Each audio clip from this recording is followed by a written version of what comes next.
दूर दूर मत जा रे मनवा, दूर दूर मत जा, तेरे पिया तेरे माही विराजे, मनवा दूर दूर मत जा। हमें यही तो पता नहीं है जीव को कि हमारा पीव कहाँ रहता है। आप श्वास को पकड़ो और सुमरन करो, जपते जपते आपके होठ हिलता रहे अजपा में, और फिर आप श्वास में, फिर मौन हो जाओ, फिर श्वास में रम जाएगा।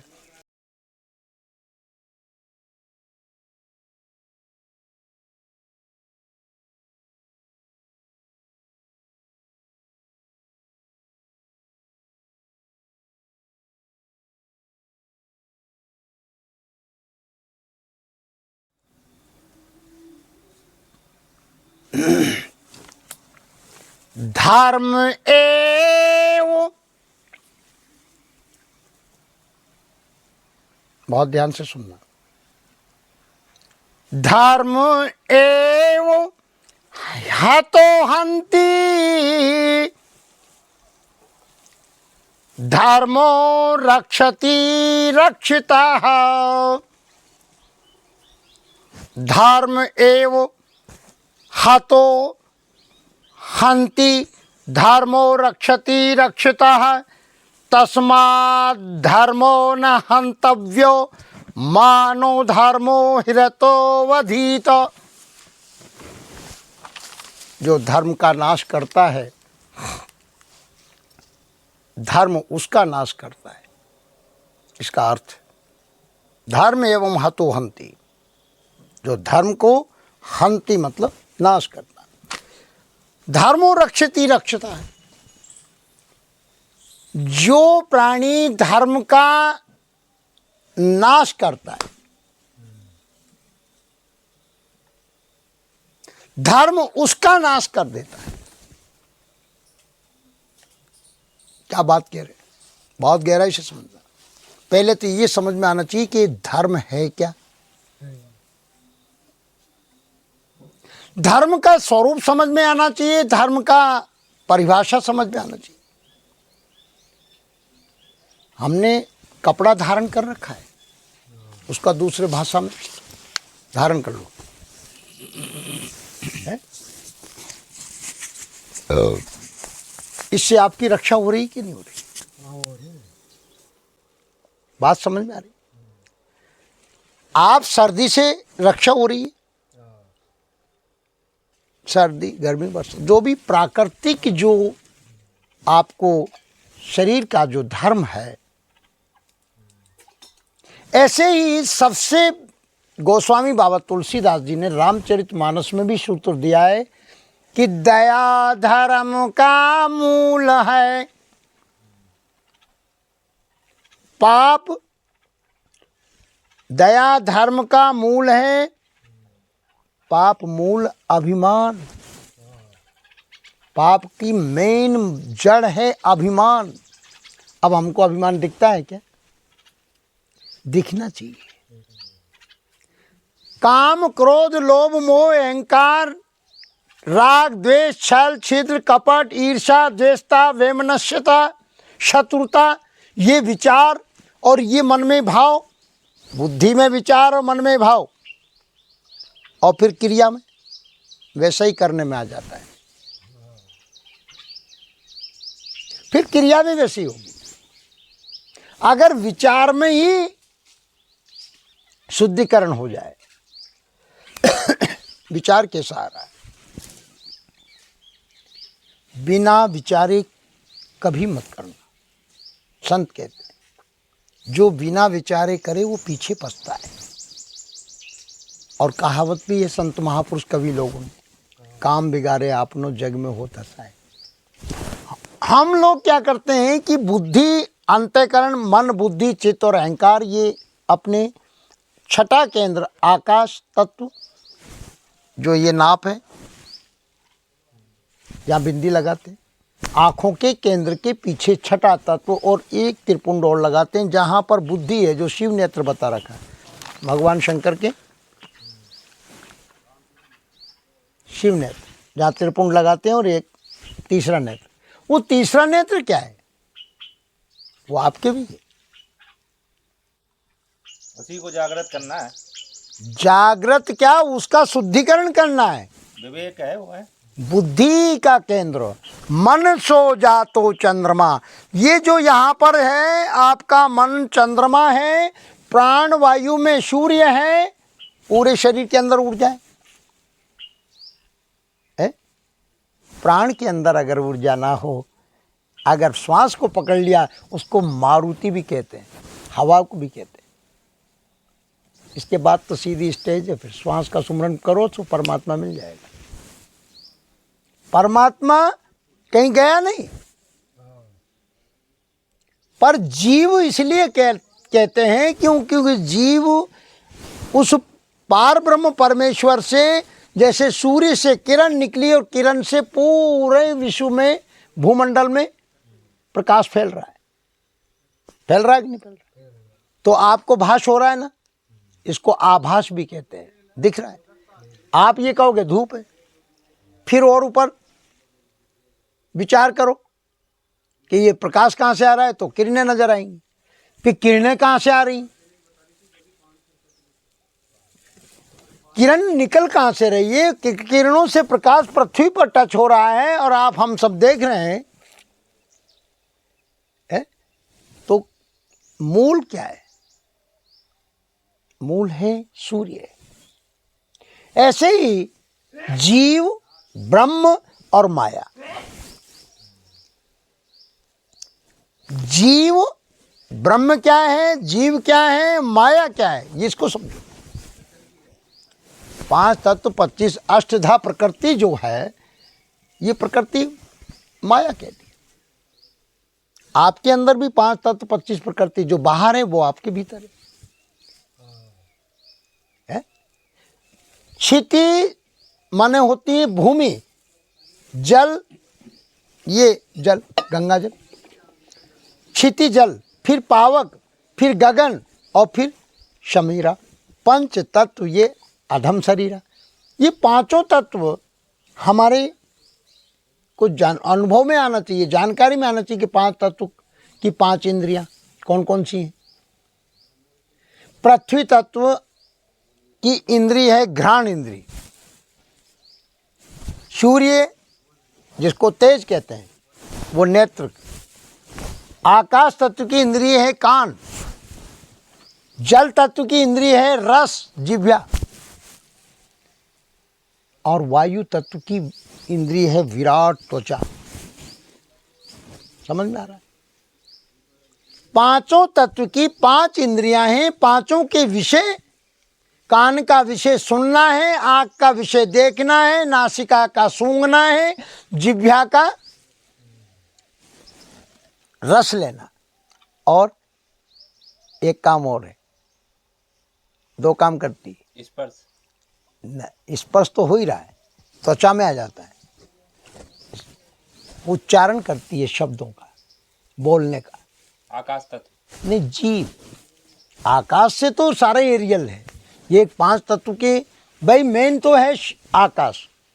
आकाश का पुत्र, आकाश से वायु, वायु से तेज, तेज से जल, जल से पृथ्वी। अब वापस आपको पृथ्वी, जल, अग्नि, वायु, आकाश यूं चलना है। यानी आसन, हड्डी आपके अंदर है। ये पृथ्वी तत्व। जो आपके अंदर रक्त है वो जल तत्व है, और श्वास वायु तत्व है ना। और जो खाली जगह है आपके मस्तिष्क में, उसको गगन कहते हैं। आकाश पोला है ना, पृथ्वी और अंतरिक्ष के बीच में पोलापन है। अगर ढोलक पोली ना हो तो क्या बजेगी? वारे बनाने वाले, और वो आपके भीतर जो आपको चला रहा है, बनाया है, सर्जन किया है, और आपको खाने पीने व्यवस्था सब कर रहा है, वो आपके भीतर बैठा है। हमें उसके पता नहीं। जब कहा है कबीर साहब ने कि दूर दूर मत जा रे मनवा, दूर दूर मत जा, और तेरे पिया तेरे माही बिराजे, मनवा दूर दूर मत जा। हमें यही तो पता नहीं है जीव को कि हमारा पीव कहाँ रहता है। गुरुदेव से प्रेम होगा तो जीव से पीव होगा और आप उनसे प्रेम करोगे और वो शिव आपका निज स्वरूप है। वो जो शिव तत्व है वो आपका निज स्वरूप है, जिसको आत्मा कह दो, कोई भी नाम दे दो, वो कहने में नहीं आएगा क्योंकि वो उससे सब पैदा हो रहा है। बुद्धि में ऊर्जा कहाँ से आ रही है? सोचने समझने की विचार कहाँ से प्रकट हो रहे हैं? मस्तिष्क के अंदर विचार कहाँ से आ रहा है? कायिक, वाचिक और मानसिक तीन चीज को समझो। काया में कर्म इंद्री, ज्ञान इंद्री, बाकी ज्ञान इंद्री तो ये तो, पर इनमें पावर कहाँ से आ रहा है? आँख को देखने का, टमटमाने का, सुनने का, सूंघने का, बोलने का, स्पर्श करने का, ये तो जड़ है। उसी चेतन परमात्मा उस चेतन वो कौन है उसका पता लगा लो, और वो पता ऐसे नहीं लगेगा, वो एक पल में लगा हुआ है। कहते जरूर हैं आत्म में परमात्म बोले, आत्मा ही परमात्मा, फिर गड़बड़ हो जाती है। जब कोई ने जरा सी गलती कर दी तो फिर वहां आत्मा क्यों नहीं दिखती, वहां क्रोध क्यों आता है? ये अभ्यास करो घर में। पत्नी, तुम पत्नी मानते हो और तुम अपने आप को पुरुष पति मानते हो, सूक्ष्म से अहंकार आ जाता है, तू कहीं जाने अहंकार, जबकि त्याग मात्र शक्ति का है। वो गायत्री है, कामधेनु है, उसके कितने रूप है। नारी शक्ति जिस दिन जाग जाएगी, और नारी कौन सी? एक नारी तो उसको ही नहीं समझ पाए तो ये नारी कैसे जागेगी? तुम्हारी अंदर नाड़ियां हैं, इंगला, पिंगला और सुषमना है। और जब कहा है कि हरि घोड़ा ब्रह्मा कड़ी वासक पीठ पलान, और चंद्र सूर्य दोनों बने पाहड़े, चढ़ गए संत सुजान। बोलो सच्चिदानंद भगवान की। तो ये विधि तरीका समझो, आप परमात्मा से मिलने का तरीका है ये चंद्र और ये सूर्य, स्वर, और इसमें आप श्वास को पकड़ो और सुमरन करो और सीधे सटको, सुषुम्ना द्वारा वो अपने आप आएगी। वो सारा काम तुम्हारा नहीं है। ये तो आप तो, तुम तो चल दो, तुम तो श्वास पकड़ो, भजन करो। ये सुषमना क्या है, ये क्या है, हमने कभी नहीं पूछा। गुरुजी ने कह दिया कि नाम जपो और सुमरन ऐसे करते हैं, जाप ऐसे होता है, अजपा ऐसे होता है, अनहद ऐसे होता है। फिर जपते जपते आपके होठ हिलता रहे अजपा में, और फिर आप श्वास में, फिर मौन हो जाओ, फिर श्वास में रम जाएगा। जब कहा है कबीर साहब ने, जाप मरे अजपा मरे, अनहद हु मर जाए, और शब्द समानी सूरत में हंसाता ही काल ना खाए। फिर काल की ताकत नहीं जो तुमको खा जाए। हालांकि देखो, जीव को काल खाता है क्या? वाणी तो कह दी है कहन सुनन को, पर जीव को काल खाता है? आदि अनादि है तो ईश्वर नहीं, अंश आदि अनादि। बाकी ये मोह के कारण, आसक्ति और भूल के कारण शरीर से जो क्रिया होती है। आगे सुन, आपको हमको अभी तक कितने युग हो गए कोई पता नहीं। अमरलोक से हम चले आए लोक मझारा हो, और बिसर गए निज नाम को इस माया में भुलाया। आगे सुन, अभी तक हम सत्य लोक, अमर लोक, अकह लोक, अनामी लोक, ये सब हैं। महापुरुषों ने नाम भी दिए और आपके भीतर हैं, अनुभव होगा। ये सारा खेल है, ये काया के भीतर है। तो बात चल रही थी, वेदांत कहता है कि जो धर्म का नाश करता है, बात वही कि धर्म समझ में आना चाहिए।